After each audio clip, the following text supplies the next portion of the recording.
aproximadamente 1.500 gramos, más o menos 100, ¿no? Dependiendo también del sexo, el tamaño del paciente, en fin. Localizado en el cuadrante superior derecho y en parte del cuadrante superior izquierdo. Tiene una cápsula de Gleason que lo va a envolver y esta cápsula es fundamental porque es parte de este tejido conectivo, va a ingresar hacia el parénquima hepático y va a forrar todos los vasos sanguíneos, también los conductos que van de biliares. Entonces vamos a hablar posteriormente de esto, pero me gustaría que lo tomen en consideración ahora. Este hígado pues está dividido, tenemos el lóbulo derecho, el lóbulo izquierdo y además tenemos dos lobulillos pequeños, el lobulillo cuadrado y el lobulillo caudado.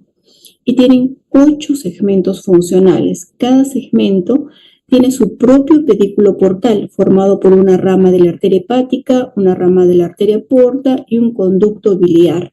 Nosotros sabemos que son ramas, vamos a hablar ahora en adelante la arteria hepática, vena porta y conducto biliar, que vienen a ser ramas de cada uno de estos vasos más grandes. En cuanto a la circulación, tiene una doble irrigación. Esta doble irrigación, como vemos acá, va a venir de la vena porta, va a proporcionar aproximadamente entre un 60 y 70% del flujo sanguíneo hepático y de la arteria hepática, que va a proporcionar un 30-40% restante. La vena porta lleva la sangre poco oxigenada, pero muy rica en nutrientes, que vienen de estos nutrientes desde el intestino y van a ser sometidos a un proceso de depuración de metabolitos y también sustancias tóxicas. Todo lo que ingresa por el intestino va a venir por la vena porta. Y, como decíamos, la arteria hepática, esta circulación se encarga de llevar oxígeno y nutrientes para la supervivencia y el funcionamiento del hígado. Entonces, es importante tener eso en consideración. En cuanto a la microcirculación, hay que tener en consideración la formación del parénquima hepático. Acá tenemos el parénquima hepático y tenemos dos áreas. Estoy tratando de ver.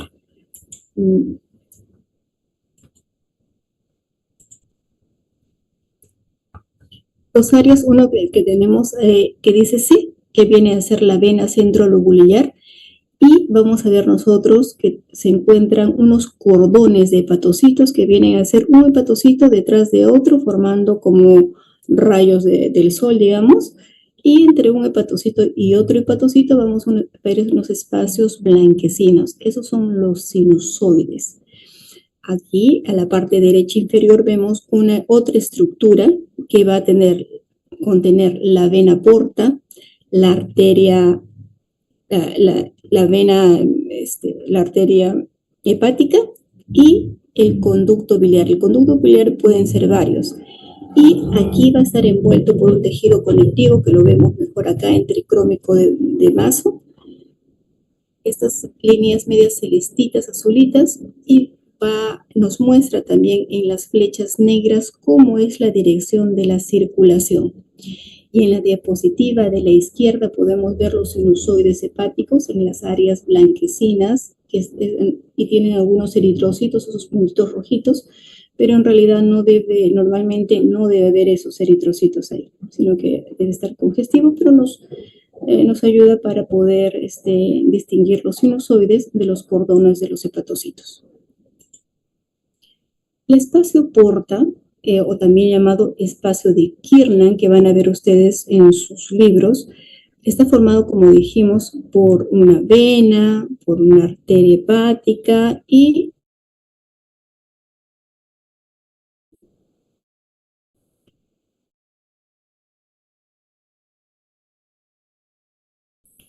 los conductos biliares, como la de Gleason, y que va a ingresar hacia el parénquima hepático. No vemos acá dentro hepatocitos. Alrededor de este conducto porta vamos a ver los hepatocitos que van a estar así distribuidos periféricamente.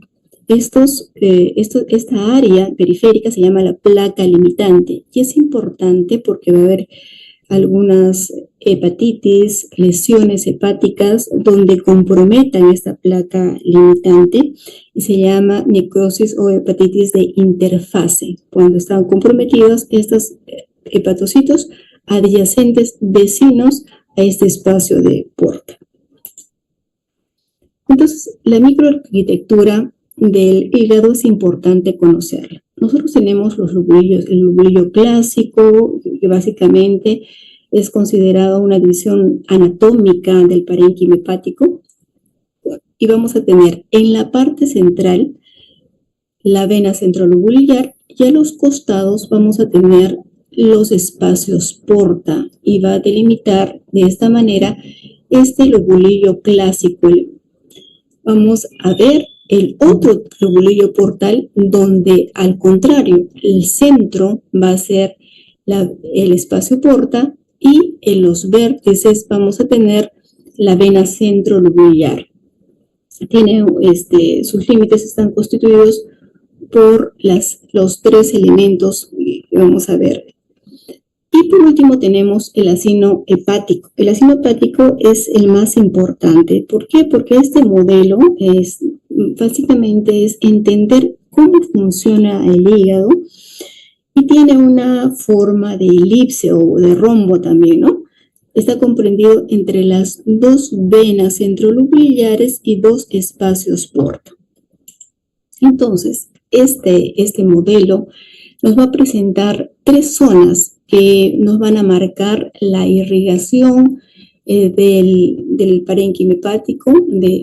Y tenemos la zona 1, fíjense, en rosado, que va a tener la zona más irrigada, proviene de las ramas de la vena porta y de la arteria hepática, y son las primeras en recibir oxígeno y nutrientes, y también va a recibir pues toxinas desde la sangre sinusoidal. Esas también son las últimas en morirse, y si la circulación se ve afectada, las primeras también van a ser en regenerarse. En caso de que haya una oclusión del conducto biliar, como tenemos acá el puede dar cambios morfológicos. La zona 3 es la zona más alejada de menos irrigación, por tanto menos aporte de oxígeno. Van a ser las zonas más isquémicas. La unoxa es la primera que va a sufrir daño. Y acá vemos cómo acá ya tenemos esteatosis hepática. No quiere decir que los hepatocitos se han llenado de estos globulitos de lípidos y en microgota, macrogota, en fin. Y la zona 2 es una zona intermedia entre la 1 y la 2 que tiene un aporte de oxígeno intermedio. Y la zona 1 es la que más rica en oxígeno va a estar y está muy cerca a los espacios porta. Esto es necesario conocerlo para poder entender las patologías que vamos a medir. Otro es la parte de la arquitectura, los canalículos biliares, que son muy interesantes. Los canalículos biliares pasan, si nosotros tenemos esta área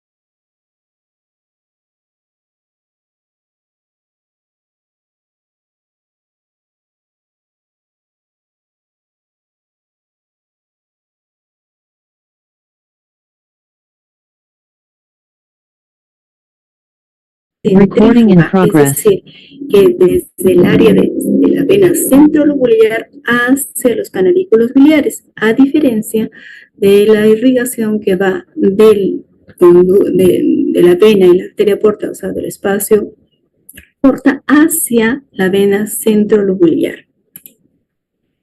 Entonces, con todo esto, vemos que el hígado es un órgano muy importante. Tiene muchas funciones y realiza diferentes metabolismos, ya sea metabolismos de lípidos, de sustancias tóxicas, carbohidratos, proteínas, bilis, así como un metabolismo interviene en el metabolismo de las vitaminas, tanto de las liposolubles como la A, D y K, como también en el metabolismo y el almacenamiento de la vitamina del complejo B, considerarlo. Entonces, cuando nosotros queremos estudiar cómo es el funcionamiento, queremos evaluar cómo está ese hígado, podemos hacer una analítica. Si queremos evaluar la integridad hepatocelular, entonces quiere decir que ver cómo están los niveles de ALT, aminotransferasa, o conocida como TGP, o AST, aspartato aminotransferasa, o TGO. Vamos a ver, y también nos va a ayudar la lactato deshidrogenasa, que es menos específica, pero puede elevarse en algunas necrosis hepáticas. Si yo quiero ver la función hepática, cómo está yendo la función de ese hígado, pues voy a medir la albúmina, el tiempo de protrombina, las colinesterasas séricas. Y si quiero ver la excreción de hepato biliar, le pediré al paciente fosfatasa alcalina, gamma-glutamiltranspeptidasa y las bilirrubinas. Cuando el hígado sufre diferentes noxas, daños, estos pueden ser reversibles o irreversibles y se van a traducir en una microscopía que la vamos a poder ver de diferentes maneras. Tenemos acá, por ejemplo, la esteatosis, que es la acumulación de grasa, que tenemos dos modelos, uno que es a gota pequeña como estas gotitas pequeñas se van juntando una con otra y van formando a gota grande. Puede haber también alteraciones reversibles como colestasis, que es acumulación de la bilirrubina, y puede ser también balonizaciones, hinchazones celulares. Entonces nos van a dar un aclaramiento del citoplasma. Son agregados filamentosos, ¿no?, irregulares, y van a formar las células que normalmente tienen una forma poligonal, van a perder esos ángulos y van a ser más redondeadas. Y es característico, por ejemplo, de las hepatitis alcohólicas, incluso también de las hepatitis no alcohólicas, balonamiento. Vamos a tener otras lesiones que son más bien irreversibles, como la apoptosis y la necrosis. Y en la apoptosis, como vemos en la diapositiva superior izquierda, va a haber unos hepatocitos de color rosado, que vamos a hablar acidófilos. Cuando hablamos de rosado, hablamos de acidófilos, y cuando hablamos de moraditos o azules, hablamos de basófilo.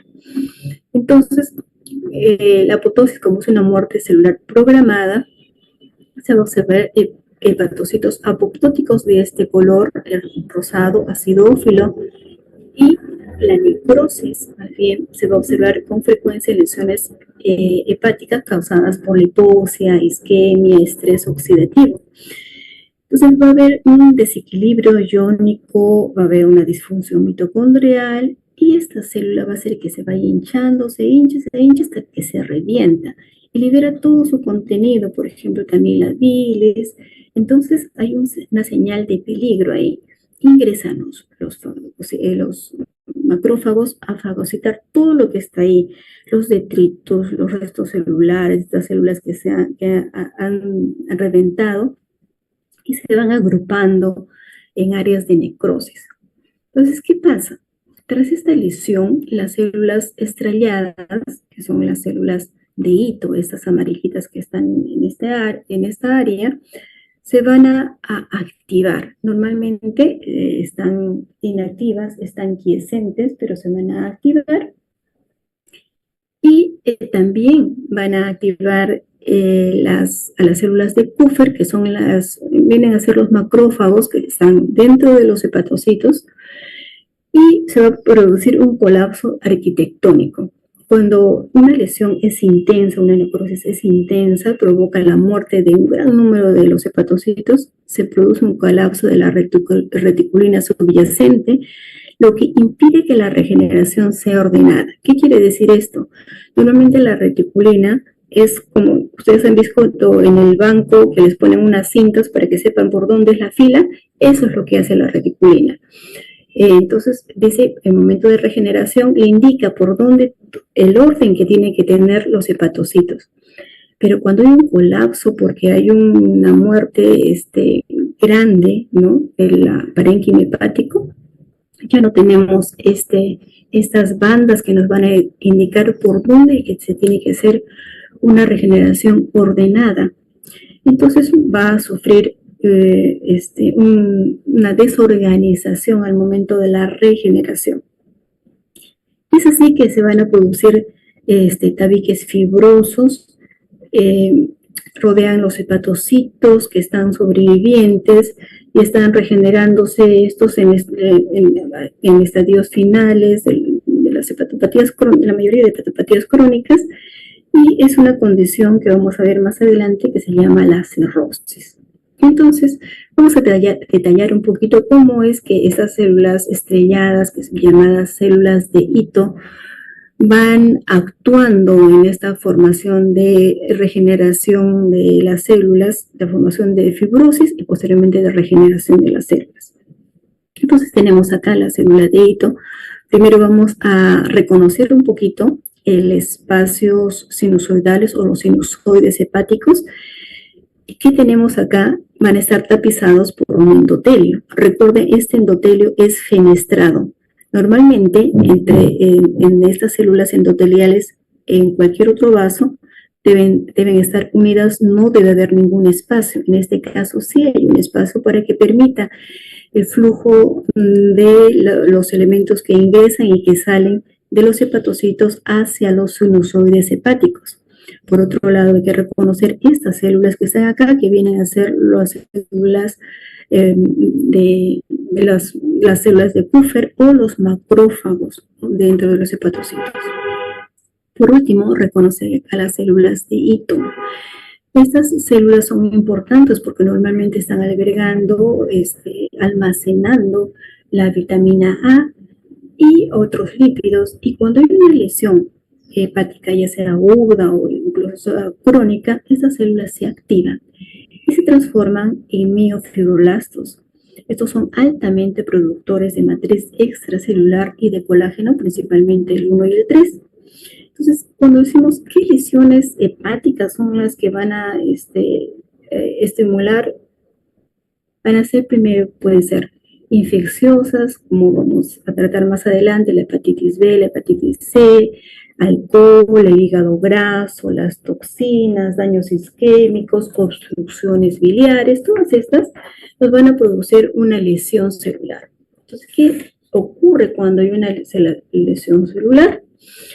Entonces va a haber aquí primero, liberación de señales proinflamatorias de las células hepáticas, y las células van a liberar unas especies reactivas de oxígeno, unas moléculas asociadas al daño celular, y se activan acá las células de Kupffer, los macrófagos hepáticos.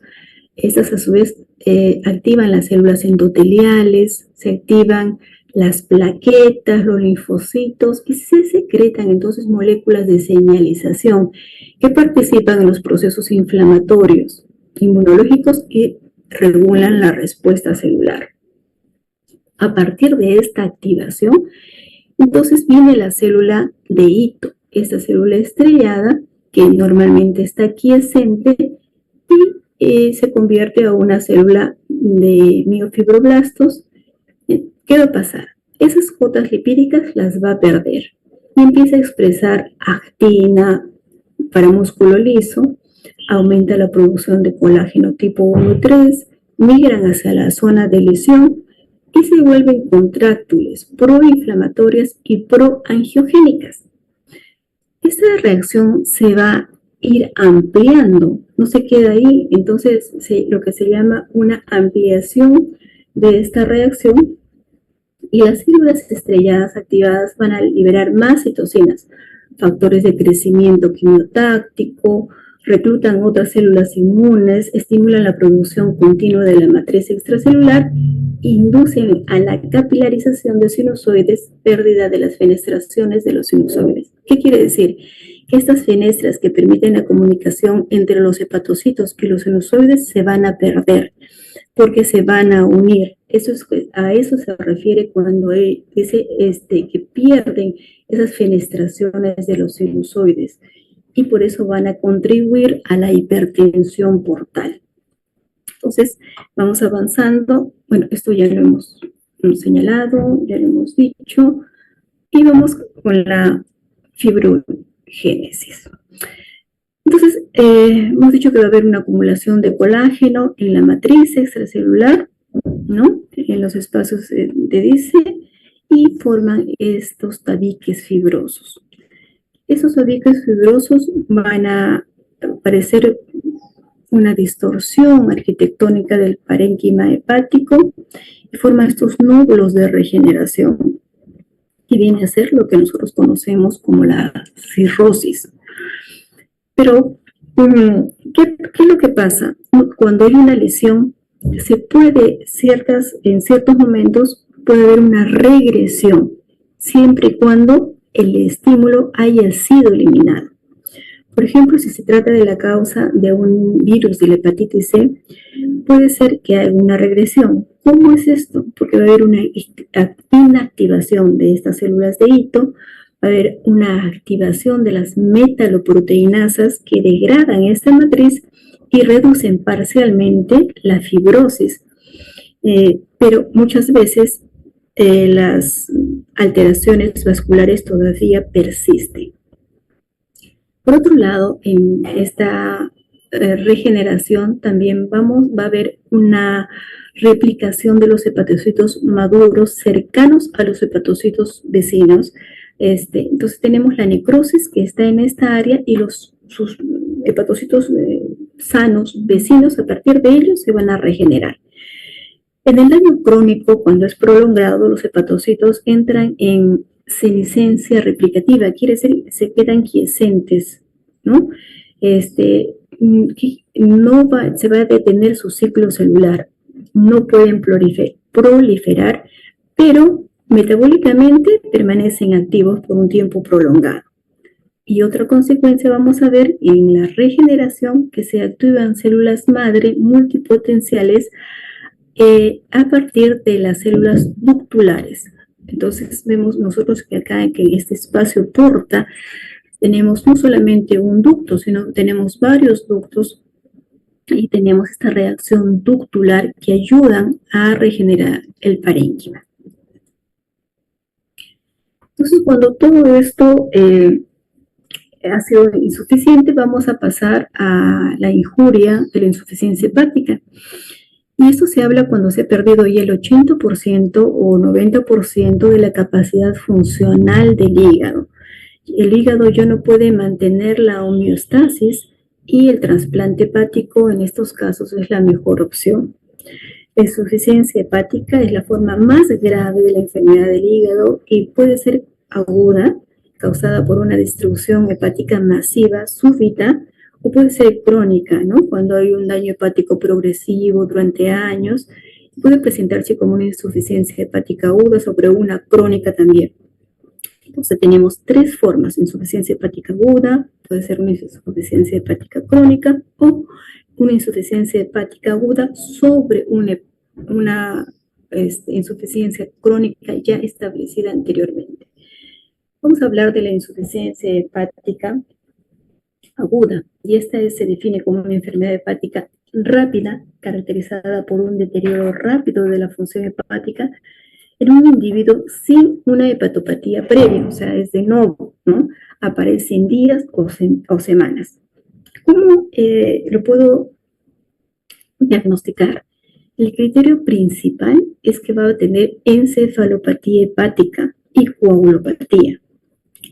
¿En qué tiempo? Dentro de las primeras 26 semanas de inicio de enfermedad, y se asocia a una necrosis hepática masiva o submasiva. ¿Qué causas?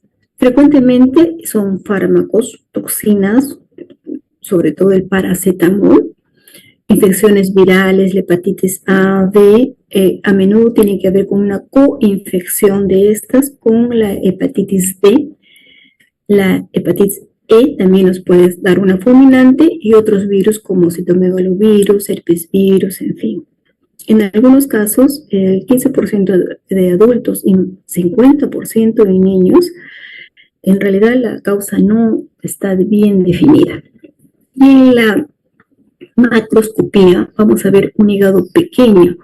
En este caso, este hígado pesa 700 gramos, porque se ha reducido de tamaño.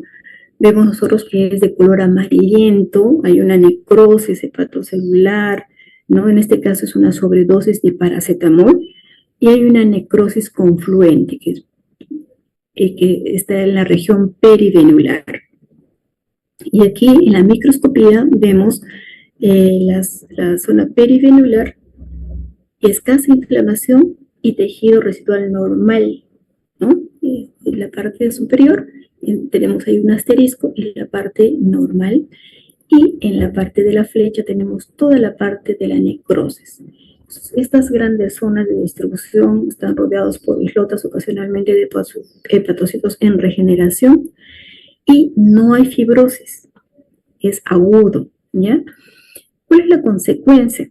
Pues el fallo de los hepatocitos va a llevar a una profunda ictericia, coagulopatía, encefalopatía hepática y en casos graves al edema cerebral, insuficiencia multiorgánica, y es de alta mortalidad.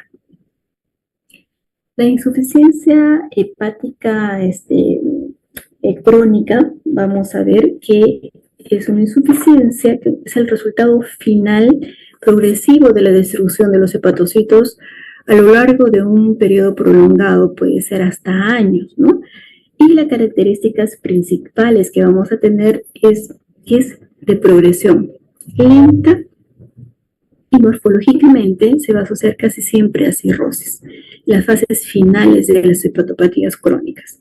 Entonces tenemos, aunque ojo, hay una consecuencia común, no todas las hepatopatías crónicas derivan de cirrosis, ni todas las cirrosis implican una disfunción hepática terminal.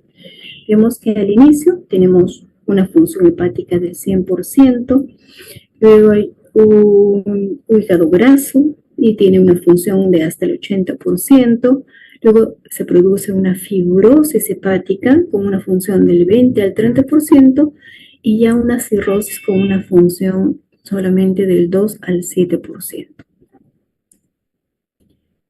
¿Cuáles son las etiologías más frecuentes? Bueno, es el alcoholismo crónico, infecciones crónicas por virus, sobre todo de la hepatitis B o C, el hígado graso no alcohólico, hepatopatías autoinmunes, hemocromatosis y otras enfermedades metabólicas.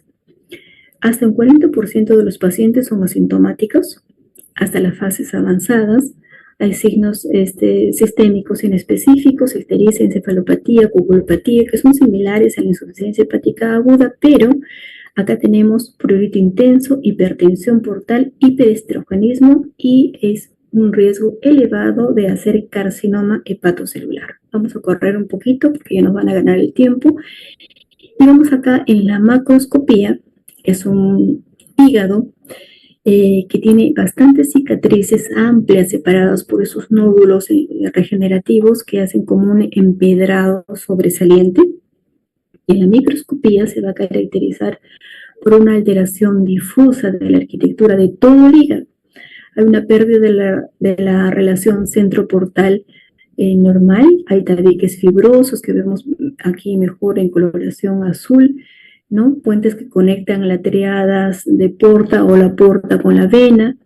Y hay tipos específicos de cirrosis, ¿no? Hay una cirrosis no biliar con nódulos redondeados uniformes, hay otra cirrosis biliar con nódulos irregulares que forman así como rompecabezas, y tenemos la cirrosis alcohólica, que se caracteriza por micronódulos con fibrosis perivenular y pericelular, que pueden obliterar la vena central incluso. Y otra subclasificación histológica de la cirrosis también, que más bien lo clasifican como micronodular cuando es menor de 3 milímetros, macronodular mayor de 3 milímetros, siendo la micronodular asociada más a la enfermedad alcohólica. Entonces, hablamos ahora de la insuficiencia hepática aguda, que es sobre una crónica, que quiere decir que es una patología ya preexistente, en la que vamos a ver un deterioro agudo de la función hepática en los pacientes que ya padecían una hepatopatía crónica subyacente, ¿no? Y que se ha descompensado por esta patología aguda, que viene a ser un evento precipitante. Se caracteriza por el fallo de uno o más órganos extrahepáticos, llámese riñón, el aparato respiratorio, circulatorio, cerebral, junto al fallo hepático, lo que lo diferencia de una descompensación cirrótica simple. Tiene una mortalidad muy elevada, es a corto plazo, en 28 a 90 días, es superior a la insuficiencia hepática aguda y a la insuficiencia hepática crónica descompensada. El pronóstico, pues, es malo, ¿no? Y dependiendo también del fallo del órgano, o si es un órgano o es multiorgánico. Y anatómicamente estos hígados suelen tener un parénquima residual funcional muy limitado y una circulación colateral ineficiente. Entonces, vamos a hablar ahora de las hepatitis. Y las hepatitis vamos a tener dos tipos, un proceso inflamatorio del hígado, puede ser agudo o crónico, y tiene una etiología variable. Dentro de las características de las hepatitis agudas, básicamente son menor de 6 meses contra las crónicas, que son mayor de 6 meses. Las causas más comunes en las agudas va a ser la hepatitis A, la hepatitis B, la hepatitis C, algunos fármacos y toxinas e isquemia. Y las crónicas va a ser más por hepatitis B, por la hepatitis C, autoinmunes, enfermedades metabólicas y fármacos. Mientras que en la aguda los síntomas van a ser de inicio súbito, con fiebre, ictericia, malestar general, náuseas, dolor hipocondrio derecho. En las crónicas a veces son asintomáticas, pero pueden presentar fatiga, hepatomegalia, signos de cirrosis avanzada. En cuanto a la elevación de las transaminasas, es mayor, incluso 10 veces más en las agudas y moderada a leve en las crónicas. Y en los cambios histológicos vamos a ver inflamación portal y lobular en las agudas, necrosis de los hepatocitos, degeneración balonizante, cuerpos apoptóticos, infiltrado de linfocitos que es difusa en las agudas. Y en las crónicas vamos a ver una inflamación portal persistente, esa necrosis de interfase, que quiere decir que esta destrucción de la placa limitante y de fibrosis progresiva, pérdida de la arquitectura lobular y cirrosis. Acá tenemos estas dos diapositivas donde nos hacen la comparación entre las agudas y las crónicas, y vemos nosotros que la mayor diferencia que tenemos en esta diapositiva, aparte del proceso inflamatorio, es que se va formando estos puentes de fibrosis, ¿no? Que fibrosis que puede ser entre un espacio porta y una vena, o pueden ser entre un porta y un porta, aparte de todos los hallazgos que hemos mencionado. Entonces, las hepatitis tienen diferentes etiologías. Se dice que en el mundo más de 500 millones de personas están infectadas por virus hepatotrofos y constituyen un riesgo considerable hepatocelular. En los países industrializados, el 95% de los casos de la hepatitis viral se deben a virus de la hepatitis A, B, C, D y E. Y las infecciones sistémicas que pueden afectar el hígado son mononucleosis infecciosa, citomegalovirus, herpes virus, fiebres amarillas, rinovirus. Pero los virus son hepatotrópicos, son la hepatitis, virus de la hepatitis A, virus de la hepatitis B, C, D y E, de los que vamos a conversar ahora. Entonces nosotros tenemos los virus de la hepatitis que van a atacar directamente al Hígado tenemos la hepatitis A, B, C, D y E. Y nosotros vamos a ver este cuadro de la siguiente manera. Primero, vemos que en cuanto a la transmisión, vemos que hay uno solo que es fecal oral, que es la hepatitis A. La mayoría, la B, la C, la D, comparten que es por contacto parental, contacto íntimo, contacto de persona a persona. Y la E es de origen hídrico, ¿no? Por las aguas contaminadas. Los periodos de incubación es igual. La B y la C tienen periodos similares de incubación y la A y la D también periodos similares. Otra cosa muy importante, que el único virus de la hepatitis que es ADN es el virus de la hepatitis B. Y tenemos acá los estados de portador y la hepatitis que hace una hepatitis crónica es la hepatitis C, es la que hace más una hepatitis crónica. La hepatitis D generalmente hace cuando tiene una coinfección. ¿Qué quiere decir? Que tiene hepatitis D más otra hepatitis, como puede ser una hepatitis B sobreagregada o una hepatitis C. En esos casos hace una superinfección. Importante saber que también pueden cualquiera de estas hepatitis hacer una hepatitis fulminante, ¿no? Que va a llevar a la muerte de inmediato al paciente. Y más frecuentemente tenemos en la hepatitis menos de 1% de la hepatitis B, la hepatitis D y también la hepatitis C en 20% se da en embarazadas. Esto también es importante ver que las hepatitis que nos van a producir con más frecuencia carcinoma hepatocelular vienen a ser la hepatitis B y la hepatitis C. La hepatitis A, ya hemos visto nosotros que esta hepatitis, vamos a ver de qué, es un ARN positivo, es una infección autolimitada sin progresión. La hepatitis crónica se elimina por respuesta inmune del huésped, principalmente mediada por los linfocitos T, CD8 positivos. El virus no es citopático por sí mismo. Y el diagnóstico se va a hacer aproximadamente cuando se indique una inmunoglobulina M positivo, que nos va a decir que hay una infección activa en el inicio del cuadro. Y cuando tenemos una inmunoglobulina G positiva, nos dice que ha habido una infección antigua. Entonces, macroscópicamente vamos a ver nosotros que el hígado va a haber aumentado de tamaño y congestión, liberación de un aspecto moteado, ¿no? Esos son los cambios macroscópicos. Y en la microscopía vamos a ver nosotros áreas de infiltrado inflamatorio, generalmente de linfocitos, puede haber también células plasmáticas, neutrófilos, y vamos a ver que hay degeneración y necrosis hepatocelular, apoptosis, ¿no? Muerte celular, esos cuerpos acidófilos también los podemos encontrar acá, y puede haber necrosis focal o puede ser confluente, ¿no? Puede haber colestasis, hiperplasia de células de Kupffer y va a haber ausencia de fibrosis. En los casos que puede hacer una hepatitis fulminante puede observarse necrosis hepática masiva con colapso de la arquitectura. Este es el virus de la hepatitis B. Y como decíamos, es un virus ADN circular y nos interesa saber nosotros un poquito de su estructura, ¿no? Primero que tiene 8 genotipos y es más, pueden mutar y va a ser difícil el tratamiento.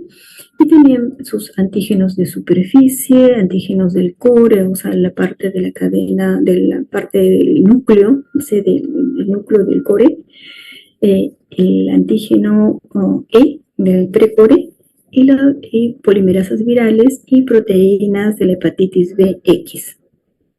Estas son como las maneras de infección de la hepatitis viral B por secreciones, por sangre, por transmisión vertical.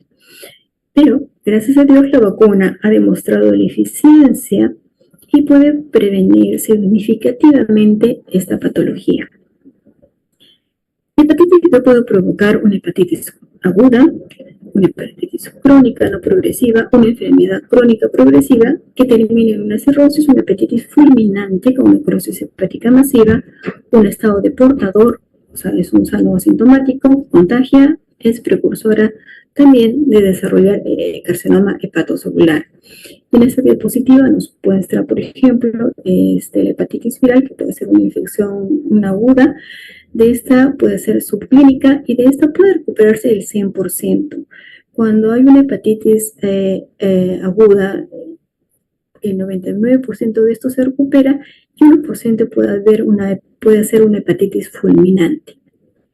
Cuando hace un estado de portador, que viene a ser un 5 a 10%, más o menos, va contagiando, ¿no?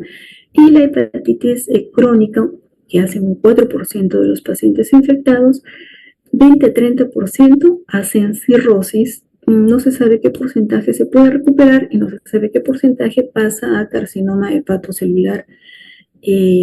Tanto la cirrosis como el carcinoma va a llevar a la muerte del paciente.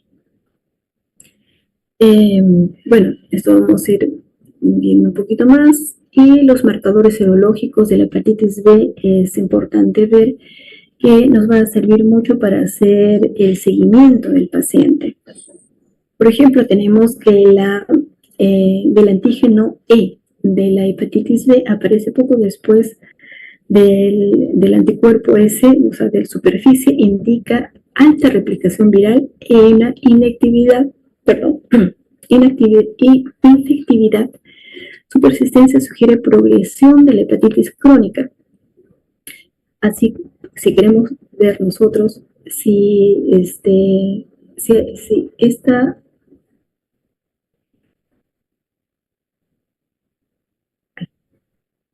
ahora tenemos el antígeno de superficie de la hepatitis B aparece antes de los síntomas, alcanza su pico máximo durante la fase sintomática y suele desaparecer en unas 12 semanas de la infección activa.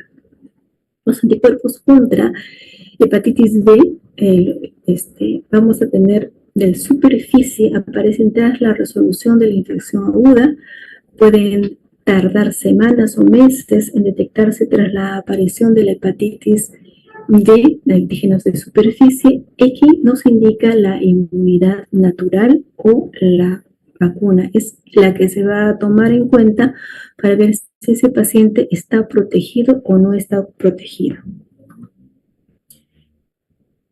Vamos pasando. Vemos la hepatitis C, que es un virus ARN monocateriano. El ciclo vamos a ir pasando y vamos a ver que también hemos visto el periodo de incubación de la hepatitis C. Y aquí el virus de la hepatitis D, que vamos a ver que también es un ARN y puede, acá importante, vivir o constituir en dos circunstancias: una coinfección aguda luego de la exposición del suero tanto de la hepatitis C como, por ejemplo, de la hepatitis B. Debe establecer la infección de la hepatitis B y disponer de la antígeno de superficie de la hepatitis B para el desarrollo de los virones de la hepatitis D. La hepatitis B por sí sola no puede infectar, tiene que ser una coinfección. Se habla de superinfección de portador crónico de la hepatitis B con un nuevo núcleo de la hepatitis B. Esto va a dar una aceleración de la hepatitis a una hepatitis crónica que va a ser más grave. Eso va a durar más o menos de 4 a 7 semanas después. Y cuando vamos a tomar nosotros una inmunoglobulina M anti-hepatitis D, es que nos va a indicar más confiablemente la exposición reciente de la hepatitis D, pero es transitoria. Entonces, aquí vemos estas dos diapositivas cuando hay una coinfección con la hepatitis B con la hepatitis B. Entonces vemos que el 90% puede ser una recuperación, pero con inmunidad. Otras van a pasar a la cirrosis y otras van a ser la hepatitis fulminante. Sin embargo, cuando hay una superinfección de la hepatitis D en un portador de una hepatitis B, 10% nos va a hacer una hepatitis fulminante, este porcentaje aumenta y el paciente tiene más posibilidad de morir. Otro gran porcentaje, un 80% va a ser cirrosis y solamente 10 a 15% de estos pacientes se van a recuperar. Entonces tenemos estos síntomas clínicos que hemos hablado, el estado de portador, infección asintomática, la hepatitis aguda, la hepatitis crónica y la hepatitis fulminante. Vamos a pasar rápidamente a las hepatopatías alcohólicas. Y vemos acá en esta diapositiva los daños hepáticos causados por el consumo excesivo de alcohol y tenemos tres formas de enfermedad que se pueden superponer. Una que es la esteatosis hepática, que quiere decir que el hígado se va a llenar de estas células grasas. Ya, al final vamos a hacer lo que a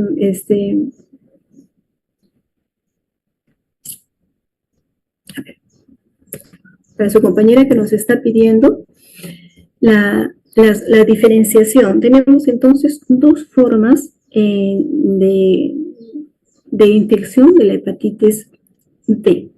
Una que es una coinfección de la hepatitis D con la hepatitis B, que debe establecerse una infección. Primero debe haber una infección de la hepatitis B y disponer de los antígenos de superficie para el desarrollo de la hepatitis B. O sea, vienen la infección, vienen los dos virus juntos. Y sin embargo, en la superinfección quiere decir que hay un paciente que ya es portador de la hepatitis B y ahora tiene una infección nueva, una infección a ese portador de la hepatitis B, pero esta vez se ha infectado con hepatitis D. Esa es la que nos va a producir una hepatitis fulminante con mayor proporción y también una cirrosis en mayor proporción. No sé si he contestado tu pregunta. Entonces, proseguimos con la hepatitis alcohólica y vamos viendo que tiene tres formas de enfermedad que son superpuestas. Una que tenemos la esteatosis hepática, que viene a ser un cambio graso con una fibrosis perivenular, y que esta lesión puede ser reversible siempre y cuando el paciente deje de consumir alcohol. Por otro lado, tenemos la hepatitis alcohólica, que puede ser que vaya el paciente también a entrar en abstinencia y puede ser reversible. Acá se va a encontrar, por ejemplo, una necrosis de hepatocitos, inflamación, los cuerpos de Mallory, los cambios grasos. En algún momento en abstinencia, puede pasar a una esteatosis o puede pasar a recuperarse totalmente, dependiendo del grado, a un hígado normal. Si esto prosigue, hay crisis repetidas, entonces se va a la cirrosis. Y si la esteatosis también sigue la exposición al alcohol, se va igualmente a la cirrosis y lo que hemos visto, la formación de estos nódulos fibróticos hiperplásicos. Esta es la esteatosis hepática que se muestra en hígado. Son acúmulos de pequeñas gotas que se van juntando, macrogotas, ¿no? O macrovesículas que van comprimiendo y desplazan el núcleo periféricamente. Y vemos que todavía hay áreas fibróticas, ¿no? Ocasionadas por esta lesión. Macroscópicamente el hígado va a aumentar de 4 a 6 kilogramos, siendo lo normal de 1.5 kilogramos, y lo vamos macroscópicamente a ver un hígado grande, blanco, amarillo, grasoso. La hepatitis alcohólica, entonces, hemos dicho que se va a caracterizar por edema. Va a haber estos corpúsculos de Mallory, que vienen a ser estos cuerpos de Mallory. Son inclusiones citoplasmáticas, eosinofílicas en los hepatocitos, que significa que hay un proceso de degeneración. Y, ojo, no son específicas de una cirrosis alcohólica nada más, sino también en otros procesos como la cirrosis biliar primaria, la enfermedad de Wilson, también vamos a poder ver estos cuerpos de Mallory. Vamos a ver una reacción de neutrófilos alrededor de los hepatocitos.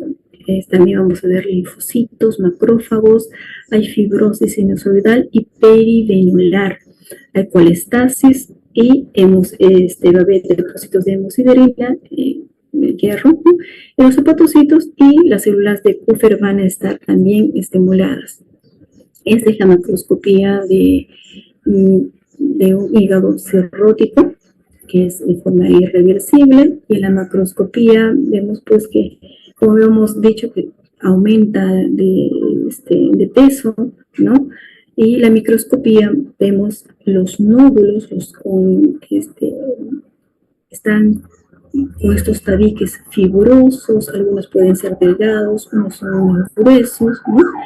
Los hepatocitos regenerados generan micronódulos de tamaño uniforme. Luego van a adquirir un patrón mixto, ¿no?, macro y micronodular, pero al inicio son generalmente pequeños. Aparece tejido cicatricial por la necrosis, hay isquemia, ¿no?, semejante a la cirrosis de la hepatitis viral, y de otras causas que al final terminan así. Los hepatocitos pierden estas vellosidades que tenemos, y vamos a ver acá que también las células que estaban quiescentes, las células de Ito, se convierten en las células estrelladas, activadas, miofibroblastos. Este espacio sinusoidal está lleno de estas células de miofibroblastos que producen el colágeno. Aquí en la matriz extracelular se pone más densa, y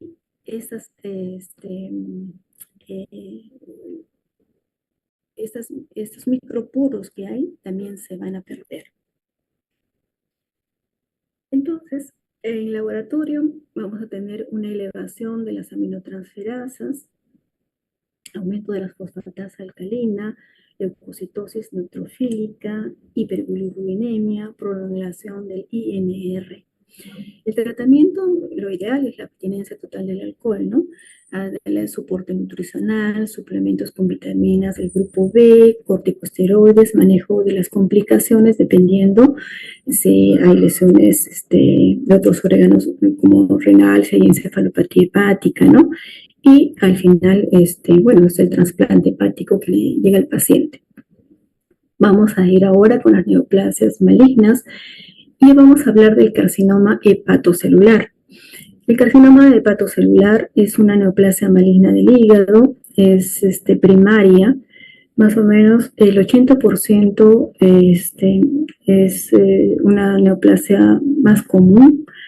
En estos pacientes la incidencia y la edad de la aparición varía geográficamente, y tenemos más frecuencia en Asia con 72.5% y mucho menos frecuente en Oceanía con 0.4%. La edad media de aparición mayor de 60 años, y la segunda neoplasia maligna hepática primaria más común en la población pediátrica. La relación mujer-hombre es de 3 a 1.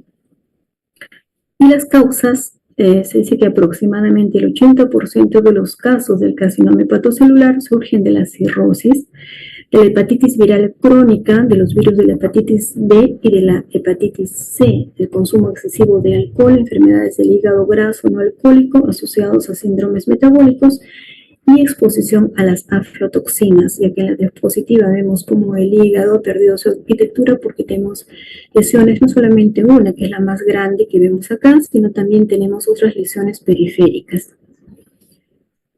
En cuanto a la fisiopatología, se desarrolla a través de un proceso escalonado que implica la acumulación progresiva de alteraciones moleculares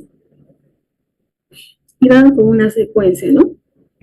Primero va a haber un nódulo displásico de bajo grado, luego va a ser de alto grado, luego vamos a tener un hepatocarcinoma temprano, luego un carcinoma hepatocelular o hepatocarcinoma, que es lo mismo, progresivo, ¿no? Durante esta progresión de bajo grado, alto, temprano, progresivo, se acumulan alteraciones moleculares. Las alteraciones van a facilitar la transformación maligna. Estas transformaciones van al cortamiento primero de los telómeros, activación del TERT, inactivación de los inhibidores del ciclo celular.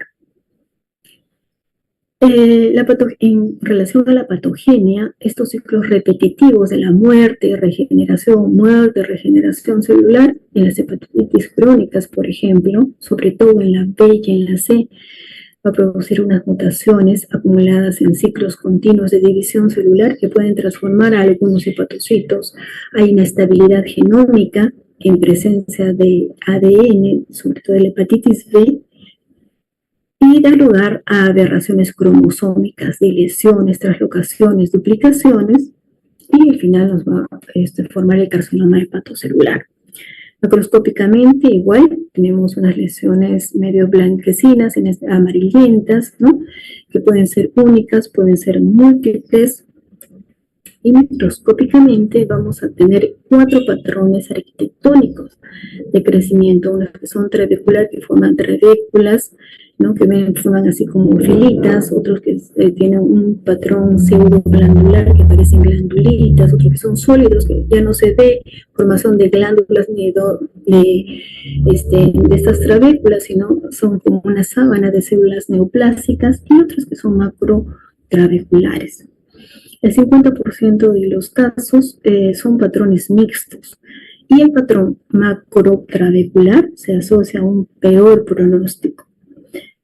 Es difícil, como les decía, en la práctica, en un aumento de 4X, por ejemplo, ver la diferencia. Vamos a ver nosotros que solamente vemos que un área está más eosinofílica que la otra, o sea, una más oscurita que la otra. Sin embargo, cuando aumentamos nosotros el objetivo a 10 o 20 o 40, vemos la diferencia que hay entre una y otra. Y nos damos cuenta que también falta la triada portal, que es una característica muy importante. En la diapositiva superior vemos que al lado derecho tenemos la neoplasia maligna y el carcinoma hepatocelular, y a la izquierda todavía hay hepatocitos conservados. En cuanto a la supervivencia, a 5 años en pacientes, varía, depende de la edad, del tratamiento, de los factores pronósticos específicos, ¿no? De cada paciente es diferente, pero en general los pacientes adultos oscilan entre 24 y el 70%, dependiendo del estadio del tumor, en qué momento se ha hecho el diagnóstico, y en los pacientes pediátricos varía del 17 al 28%, siendo generalmente menor debido a la presencia de etapas avanzadas y la menor resecabilidad del tumor. Bueno, el pronóstico está estrechamente relacionado con el estadio del TNM del tumor y su subtipo. ¿Qué quiere decir del tumor? T, del tumor propiamente dicho, N, si hay nódulos o no tomados o ganglios linfáticos, y M, si ha hecho metástasis o no a otros órganos. Vamos a hablar de vesícula biliar rápidamente. Vesícula biliar, ya habéis visto ustedes también en la práctica, tiene una prevalencia de 10 al 20% en adultos.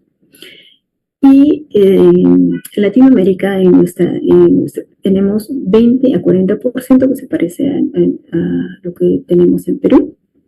Los factores de riesgo, bueno, incremento de la prevalencia de la edad es mayor en mujeres, algunas enfermedades genéticas, antecedentes familiares, trastornos metabólicos hereditarios, también intervienen las hormonas como los anticonceptivos orales, pacientes con obesidad, también pacientes que pierden rápidamente peso, y otros trastornos y condiciones que reducen la motilidad vesicular, como lesiones medulares, en fin.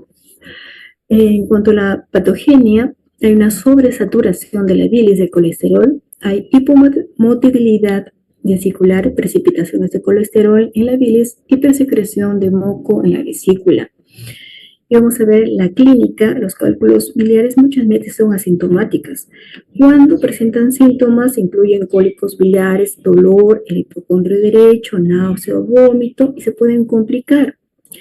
Puede haber una colecistitis aguda, pueden producir incluso una pancreatitis, una colingitis, puede producir ictericia, y el diagnóstico es con ecografía abdominal, de todas maneras, con ecografía abdominal.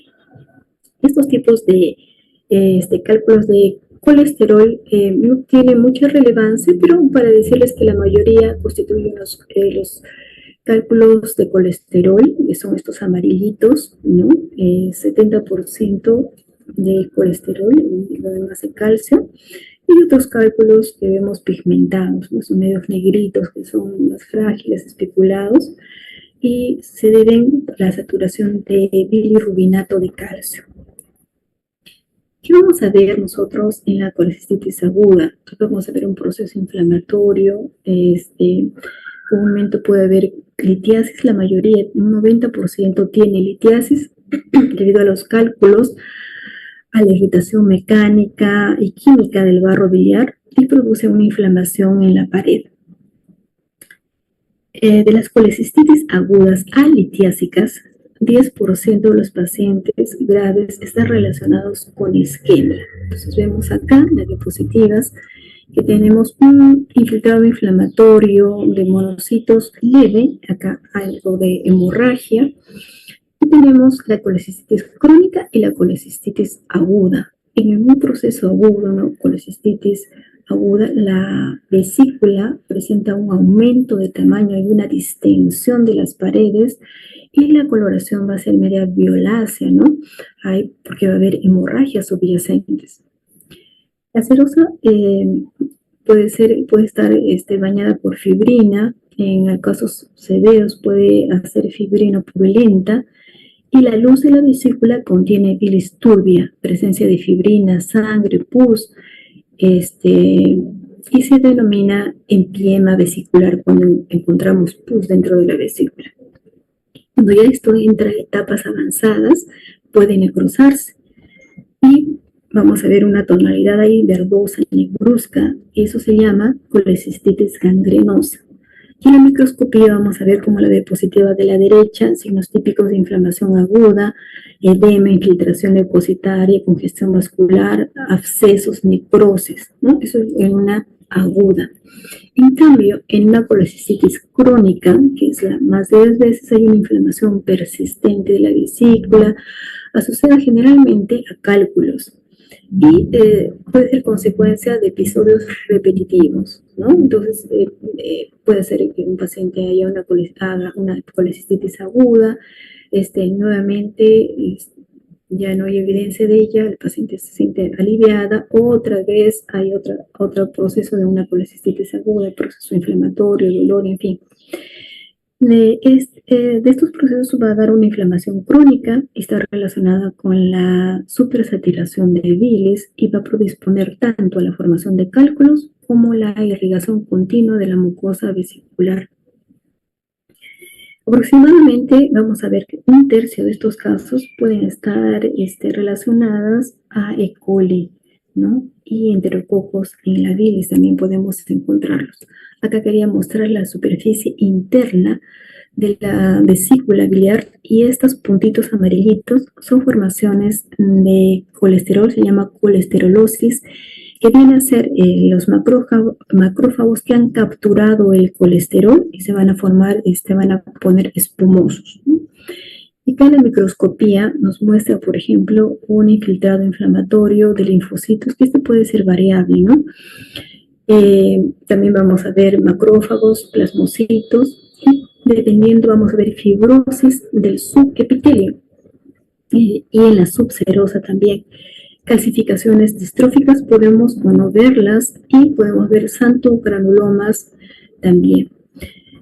Los senos de Rokitansky-Ashoff, que viene a ser una prolongación de estas áreas de la mucosa hacia la pared, hacia la muscular. La colesterolosis, los que le acabo de decir en la diapositiva anterior, en la macroscopía, presencia de células espumosas que contienen colesterol, y en la macroscopía la vamos a ver como esos puntitos amarillitos que acabamos de ver.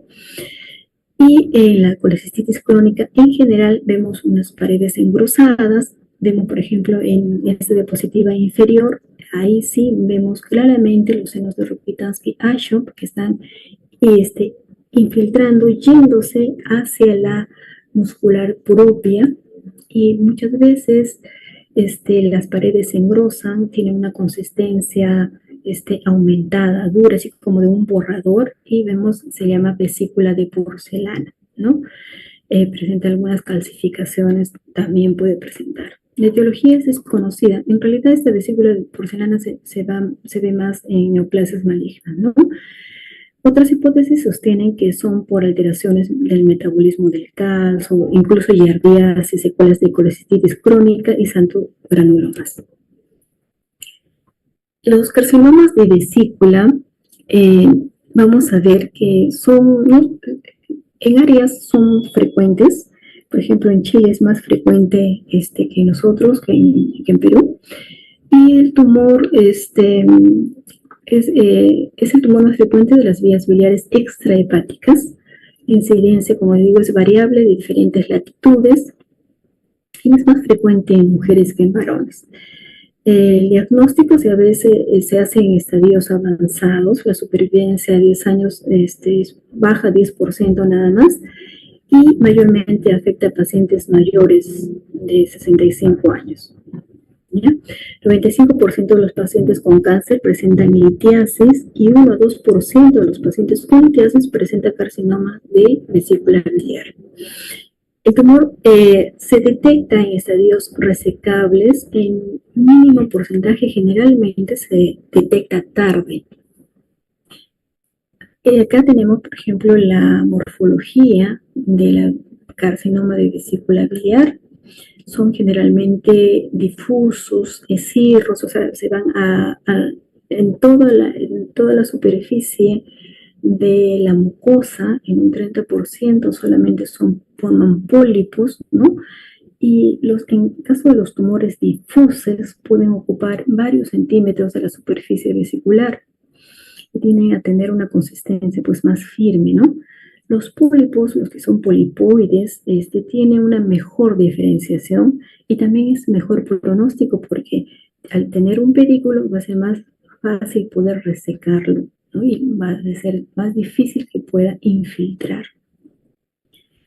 Asientan con mayor frecuencia en el fondo y el cuello de la vesícula y son adenocarcinomas, 5% escamosos, carcinoides, otro tanto, y cuando se descubre, bueno, es tarde, es cuando ya ha invadido órganos vecinos como el hígado, ¿no? Se extienden en forma centrífuga y pueden comprometer el cístico, los conductos biliares, los ganglios, el peritoneo, bueno, el tracto gastrointestinal, pulmones. Estos son los sitios donde dan metástasis, ¿no? Y vamos viendo acá cómo se va metiendo, va ingresando hacia la muscular propia y de ahí a los órganos vecinos, ¿no? En cuanto a la patología de páncreas, solamente vamos a ver acá, recordar un poco la anatomía del páncreas, ¿no? Recordar que es un órgano retroperitoneal y la cabeza se halla alojada acá dentro del duodeno, ¿no? La curvatura duodenal, y que tiene funciones exocrinas y endocrinas. Esto es importante porque vamos a ver que estos componentes exocrinos, que lo vamos a ver en este parénquima que es más basófilo, más azulito, medio moradito, ¿no? Que es el componente exocrino. Secretan enzimas digestivas, la amilasa, la lipasa, las proteasas y el bicarbonato. El componente endocrino va a ser acá, lo vamos a tener acá en los islotes de Langerhans, que bien son estas áreas más eosinofílicas. Eso van a tener, van a producir insulina, glucagón, somatostatina, generan polipéptido pancreático y producen grelina. Ahora, ¿qué es lo que pasa? Que al microscopio óptico normal con hematoxilina a esta coloración, nosotros no vamos a poder distinguir si es que están produciendo células beta, alfa, teta, en fin. Va a depender mucho, de todas maneras, hacerle una inmunohistoquímica para ver qué es lo que está produciendo en caso de que encontremos ahí una tumoración, ¿no? Y dentro de las patologías no malignas vamos a tener las pancreatitis. Y dentro de las pancreatitis tenemos las pancreatitis agudas. Estas pancreatitis agudas son unas lesiones reversibles del parénquima hepático y sufren el 5% de los pacientes con litiasis van a producir una pancreatitis aguda. Puede ser de etiologías metabólicas, alcohólicas, hipercalcemia, puede ser también temas mecánicos como litiasis, traumas, iatrogenias, vasculares, puede ser un shock, una embolia, una trombosis y infecciones como la parotiditis, por ejemplo. Otros, como tenemos los problemas genéticos, cuando hay mutaciones del gen inhibidor del tripsinógeno, por ejemplo, que afecta a 10 a 20%, y otras causas idiopáticas, que son las pancreatitis hereditarias, las formas autosómicas dominantes, mutaciones del gen inhibidor de la serina, proteasa tipo CASAL1, herencia autosómica recesiva, en fin.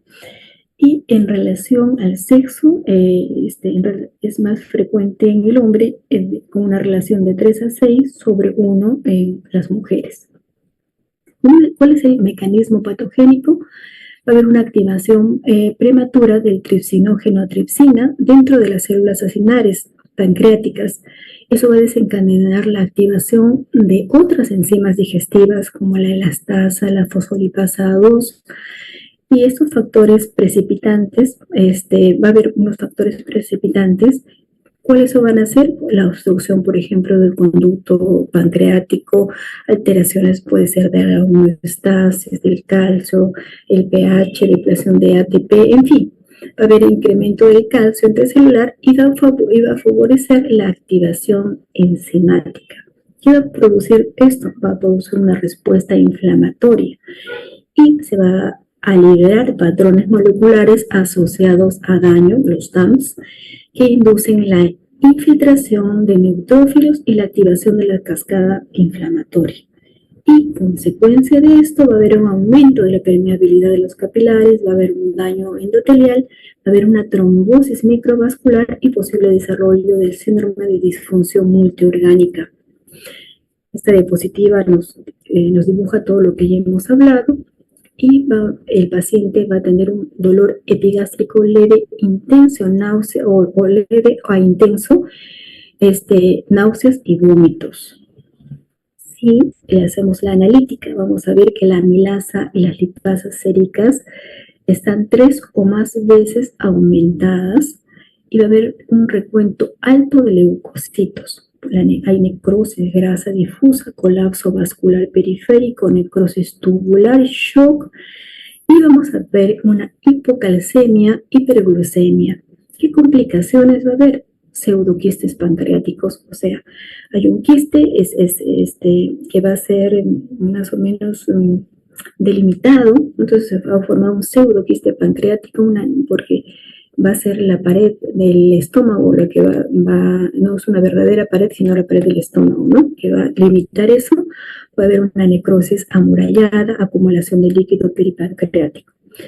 Las complicaciones sistémicas van a ser síndrome de dificultad respiratoria, aguda lesión renal, coagulación intravascular diseminada. Y en la macroscopía vamos a ver una necrosis en la diapositiva superior. Esa necrosis va a ser la necrosis grasa peripancreática, necrosis hemorrágica, como vemos acá en la parte central, marrón. Y en la microscopía vamos a ver un tejido adiposo, pancreático, hematoso, necrosis grasa por inflamación aguda, destrucción proteolítica del parénquima hepático, destrucción de los vasos con hemorragia intersticial. Todos los componentes que están dentro de los vasos van a volcarse al intersticio, y calcificación que ocurre temprana, y esta es extensa. En la pancreatitis crónica, más bien se va a caracterizar por una inflamación prolongada, que causa una destrucción irreversible de páncreas exocrino con una pérdida de estos islotes de Langerhans. Son causados por brotes repetidos de procesos inflamatorios leves a moderados y con pérdida continua del parénquima pancreático, y esto va a ser sustituido por tejido fibroso. ¿Cuál es la etiología? Puede ser pancreatitis alcohólica, obstructiva, hereditaria, pancreatitis duodenal. Y esta es la diapositiva de lo que acabamos de explicar de la pancreatitis aguda y de la pancreatitis crónica. Los síntomas que vamos a ver son un dolor abdominal intenso irradiado a la región interescapular, atorrea, pérdida de peso, hinchazón, diabetes, pancreatitis paraduodenal, que puede estar asociado con signos síntomas de esteatosis duodenal como vómitos postprandiales. El riesgo de desarrollar adenocarcinoma ductal pancreático aumenta 10 veces en pacientes con pancreatitis crónica y igual va a haber aumento de la amilasa y la lipasa sérica. Macroscópicamente vemos ustedes estas diapositivas de la derecha, son un parénquima blanquecino con fibrosis extensa, ¿no? Muy notoria, los ductos dilatados, ¿no? Y hay también áreas de cálculos, el parénquima fibrótico tiene un aspecto lobulado, ¿no? Cuando las etapas son más avanzadas hay una reducción del volumen de la glándula pancreática, hay calcificación parenquimatosa, intraductal y es típica, a menudo muy apreciada. Esta es una diapositiva de la microscopía en la que vemos la fibrosis, la pérdida del tejido acinar. Solamente esas partes azulitas son las que se van reconociendo. Y vemos nosotros también el tejido acinar puede ser reemplazado por tejido graso y por fibrosis. Y tenemos cambios ductales, ¿no?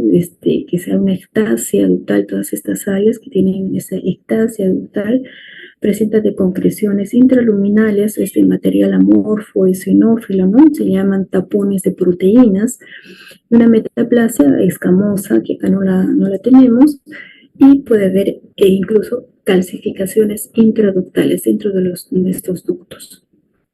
En relación a las neoplasias del páncreas exocrino, tenemos el adenocarcinoma ductal pancreático, cuya epidemiología es una neoplasia pancreática invasiva con diferenciación glandular ductal, que generalmente muestra mucina luminal o intraluminal. 85% de los tumores pancreáticos en adultos son adenocarcinomas ductales infiltrantes y es la cuarta causa de muerte por cáncer en hombres y la quinta en mujeres. La supervivencia es baja, a los 5 años 8% nada más. Está en relación al tabaquismo, que incrementa el riesgo, al índice de masa corporal elevado, dietas ricas en grasas, carnes, nitratos, aumentos de riesgo. Dieta protectora, bueno, van a ser frutas, verduras, fibra, vitamina C. En cuanto a la etiología, tenemos factores metabólicos y enfermedades asociadas como diabetes mellitus, pancreatitis crónica, factores ocupacionales como pacientes expuestos a gas, hulla, metales, solventes de limpieza en seco, ¿no? Curtido de cuero, todas esas sustancias, factores genéticos, sobre todo relacionados a síndromes hereditarios que aún no están bien definidos, y se ha observado que tiene una asociación con ciertos grupos sanguíneos como el APO. Este es un adenocarcinoma ductal pancreático, son las lesiones intraepiteliales pancreáticas, inician con, vamos a llamarle el PAN, que son lesiones, neoplasias intraepiteliales pancreáticas, inicia aquí. Este es un páncreas normal, una sola fila de células. Cuando ya empieza a haber un acortamiento de las telomerasas y mutaciones del CARRAS, entonces hay esta lesión del PAN-IN, que es una lesión precursora más común en el adenocarcinoma ductal pancreático. Se origina en los ductos pancreáticos pequeños y muestra un acortamiento significativo de los telómeros y predispone a la inestabilidad cromosómica y facilita la progresión hacia el cáncer invasivo. Luego va a haber una inactivación del P16 y va PAN1, de PAN1 a PAN2, y vamos a ver un aumento de estas células neoplásicas, y cuando va progresando, vemos que hay una inactivación, además del P53, de SMAD4, del BRCA2, y esto va a promover que haya un carcinoma invasivo. Entonces, estas progresiones de las mutaciones genéticas claves alteradas, tanto el KRAS, el CDKN2, el TP53, el SMA4, el BRCA2, son importantes tanto para que pase de un PAN1 a un 1B, al 2, y posteriormente pasa hasta llegar a un carcinoma, adenocarcinoma ductal pancreático invasivo. Entonces, secuencialmente vamos viendo este detalle. En cuanto a los síntomas que vamos a tener en este adenocarcinoma, vemos que típicamente no tiene síntomas, es silente, ¿no? No es cuando hay una extensión bastante considerable, cuando hay un dolor de espalda, recién hay pérdida de peso, ictericia, malestar o presenta diabetes, ¿no?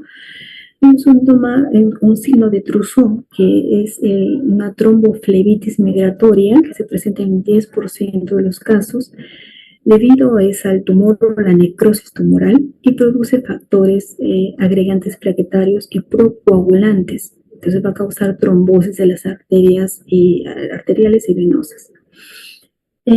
Las metástasis van a los ganglios linfáticos locales, al hígado, pulmón, peritoneo, suprarrenales, huesos, ganglios distales, y las metástasis al ganglio supraclavicular puede ser un síntoma de presentación. A veces solamente vienen por un nódulo supraclavicular, y cuando se toma la biopsia se ve que se trata de un adenocarcinoma ductal pancreático.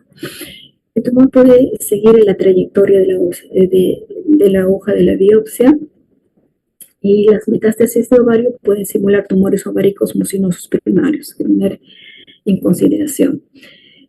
La localización, la mayoría, el 60% es en la cabeza, luego en el cuerpo y en la cola, y 20% son difusos, se ven a lo largo de todo el parénquima pancreático. El carcinoma de cabeza de páncreas invade la región de la ámpula y obstruye el flujo externo de la bilis hacia el duodeno.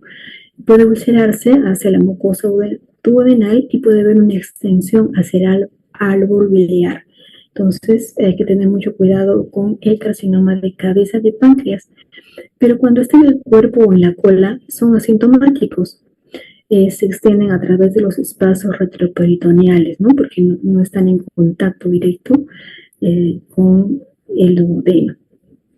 Macroscópicamente vemos acá esa masa grisácea, ¿no? Irregular, mal definida, esclerótica, sólida, que tenemos en la macroscopía. Y en la microscopía vamos a ver que hay un filtrado de estas estructuras que forman como glándulas, que están rodeadas por un estroma bastante desmoplásico, fibroso. Puede haber invasión perineural. Acá vemos un nervio, y alrededor del nervio tenemos las células neoplásicas, y esto es característico. Un 90% presenta invasión perineural. Puede haber también invasión angiolinfática en el 50%, pleomorfismo nuclear con presencia de nucleolos, pérdida de la polaridad y figuras mitóticas. Bueno, es todo lo que tenemos para hoy día. Les agradezco su atención. Hemos corrido un poquito por el tema de tiempo. ¿Alguna pregunta hasta acá?